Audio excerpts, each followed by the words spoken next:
港股喺九運應該點樣部署？我自己睇咧就係睇一個比較長遠啲嘅。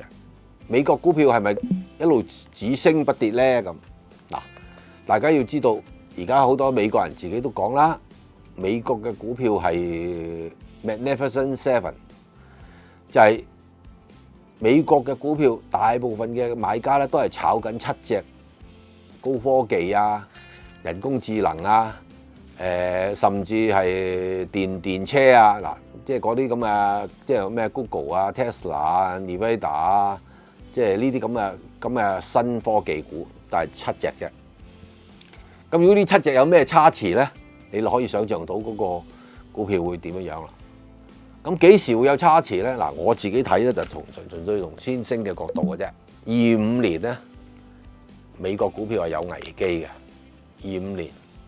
美尤其是咁，所以咧，如果你話港股喺呢段時間點樣部署咧，大家咪守下咯，收息咯，啱唔啱啊？